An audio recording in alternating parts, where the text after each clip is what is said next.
Alright, so it's old Gremlin Gamer here with a breakdown on the Siren. And so we're working with actually a level 70, so she's going to have a bit more skill points. And actually, I had a hard time figuring out how I actually wanted to place them on her. Anyways, as you may know, her ability is the Phase Lock. This typically allows her to lock an enemy in a bubble for a period of time. If they're too strong, it just basically deals damage. So bosses, certain badass enemies. And so that I'll get into a little more detail. So with all the other characters we went over so far, with the Siren you have 3 specific trees, each with a certain focus. Although each of these also has some other skills that just overall make her better at everything. So starting in this tree is usually where we want to begin. Is Ward. Improves your shield capacity and shield recharge delay. Uh, can't go wrong with that. Next you have Accelerate, increases damage and bullet speed with all gun types. Once again, just a straight up bonus perk to your damage output. Next we have Suspension, which increases the duration of your phase lock. This is useful, especially with some of the other skills over here that you'll be getting to. So obviously the longer you can keep an enemy held up, the better. Next we have Kinetic Reflect. Some people really like this skill. I don't really bother with it, but basically after killing an enemy you gain the ability to deflect enemy bullets, sending them flying towards nearby enemies. You take reduced damage from deflected bullets. Kinetic Reflection only works with bullets. This effect lasts for a short time.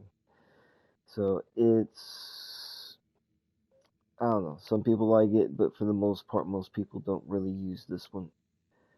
Next, we have Inertia Kill Skill, another kill skill. Killing an enemy causes your shields to quickly regenerate and increases your reload speed. This can be pretty useful if you've got the skills points to put in it. I personally never really made use of it, but I was just, once again, I kind of slept on kill skills. Next, we have Convergence, Action Skill Augmentation. Your phase lock ability now pulls nearby enemies towards the original target. This deals a small amount of damage to the affected enemies. This is just nifty for if you're getting surrounded or whatever, or just to basically get everybody in a focus point where you can chuck a grenade at them, hit them with a rocket launcher. It's really useful, and it also works well with another skill that you'll unlock in this tree, which we'll get to shortly. Then we have Fleet. Movement speed increases while your shields are depleted. I used to sleep on this skill. It's actually pretty good to have. Obviously, when your shields are down, you want to try and be able to run for cover. So obviously, the faster you can move, the better in order to get to cover. So lastly, what I usually get in this tree is Quicken, which increases your cooldown rate of your phase lock. She's actually got a pretty quick cooldown time on her ability anyways, but this especially is really good to get. So you'll hardly be waiting to use phase lock. It's really nifty. Next is Subsequent Action Skill Augmentation. When an enemy under the effects of your phase lock dies, there's a chance your phase lock ability to seek out another target. So basically, if you kill an enemy that's phase locked and there's still time on it, it'll ricochet to the nearest enemy and phase lock them. This skill is really meant to be more used with the capstone, which in theory sounds pretty cool, but it just doesn't work very well. So action skill alteration, phase lock causes enemies to turn on their friends instead of being locked down. Additionally, phase lock's duration is increased, but so is its cooldown. Typically, the problem with this is it's mostly grunt weak enemies that can be killed easily. So that being able to ricochet from baddie to baddie as they die is pretty useful. As far as it ricocheting from phase lock to phase lock, not so much. The other problem is, like I said before, you can't technically phase lock bosses or badasses, and that seems to be the case for this ability as well. It only affects weaker enemies. Sounds cool, but it just usually doesn't work very well. So next is the Harmony tree. Now, a lot of this tree is focused on her healing abilities and her ability to play support as a healer. But there's other skills that are just straight up allowing her to unload damage on the baddies. So first off, right here we have Mind's Eye, increases critical hit damage and melee damage. She's actually pretty good with melee attacks, surprisingly. It seems counterintuitive that she would be, but not that you want to run around just punching everything, but if you have to, she actually has a surprisingly powerful melee attack. So this, more than anything, is for the crit damage, but the melee damage doesn't hurt. Next, this is one you'll use in the beginning, but it becomes less useful once you get to Elated and, more importantly, Substance, where you're just constantly regenerating health. But once again, you got to get pretty high level before you can get to that. So in the meantime, this is your best way to heal yourself. Basically, anytime you have an enemy phase locked and you kill them, it generates life orbs that automatically seek out and heal you and your allies. The healing is stronger when you or your friend's health is low. Pretty useful until you can get the better skills on this tree, and then you don't really need it. Next, another top tier skill, Wreck. While you have an enemy phase locked, you gain increased fire rate and damage with all gun types. Of course, I've got this one super maxed out, so it's giving me 100% fire rate and 60% damage. Very nasty. This is even worse if you get a cat class mod and are using a submachine gun. It just, the damage you can do is ridiculous. So then we have Restoration. Now, if you're playing a support role, this is a good one to have. If you're playing solo, this is pretty much useless. But basically, shooting other players heals them, also increases your maximum health. Elated, while you have an enemy phase locked, you and your friends regenerate health. This is extremely useful in combination with this skill and is almost always useful. Way more useful than this one because it doesn't rely on a kill. As soon as you've had an enemy phase locked, as long as they're phase locked, you regenerate health. This is another one that, unless you're playing support, you really don't need, but it allows you to use your phase lock to restore allies who are in fight for their life. So you don't actually have to run all the way up on them and try and press the button. You can literally phase lock them like you would an enemy, and it'll revive them. This is extremely useful if you're playing with a group and you're trying to clear some of the Circle of Slaughter rounds, because those can be really tough solo and even with a team and a good support. Especially even if she gets outed, she can still res people from the viewing balcony or whatever in each one of those. But otherwise, unless you're playing support, you don't need it. Recompense, when you take health damage, there's a chance that your attacker takes damage equal to that amount of health lost. And it's just a weird skill. I never really messed with it. I don't honestly know if it's any good or not. Most people I've seen don't really have much good to say about it, but it's another way to get health at the very least. But usually, once you've got this and this, you don't need anything else. Well, and then there's this one too. Killing an enemy causes you to steal health from any enemy you damage for a short time. So there's actually a lot better ways to get health and also damage enemies. So lastly is your Cataclysm tree. Now this is where we get into her elemental damage and probably one of the best augments that you can get on her action skill. So initially we have Flicker, increases your chance to cause elemental status effects with Fire Shot, Corrosive Slag Guns. So this is similar to the one that Gage has with the Peppers. Once again, it just basically increases the chance of you inflicting a status effect on an enemy. Of course, with Lilith, she's more of the elemental queen, and this basically is a 30% chance across the board. Next, we have Foresight, increases magazine size and reload speed with all weapon types. Once again, you can't beat those. They're just really good things to have anyways.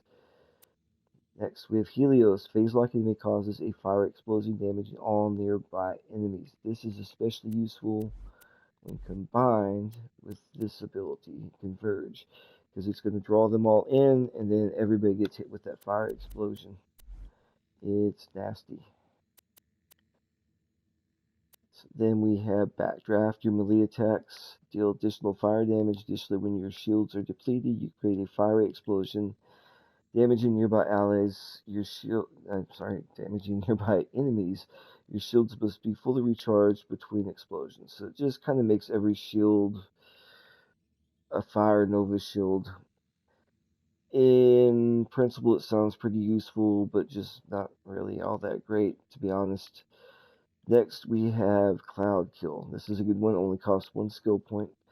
Shooting an enemy creates a lingering acid cloud, dealing constant corrosive damage to enemies who touch it. Only one acid cloud can be active at a time. Cloud Kill duration 5 seconds. This one really adds up. It can really help with crowd control. It's also ridiculously handy against any robot enemies, of course, but just a good skill, and it's only a single point, so you really can't beat that. Next, we have Chain Reaction. While you have an enemy phase locked, all your shots that hit enemies have a chance to ricochet and hit other nearby enemies. Chain Reaction only works with bullets. This is actually pretty cool. Definitely helps with crowd control. Um, Pretty sure it also works with this one to a point. Um, just a really useful skill. Helps you double the damage. I mean, hell, you don't really have anything to lose on it. Next, you have Reaper. You deal increased gun damage to any enemy with more than 50% health remaining. So this one's kind of weird. You deal increased gun damage to enemy with more than 50% of health. So basically, you're doing 80% damage until you get their health down to 50%, then it drops down.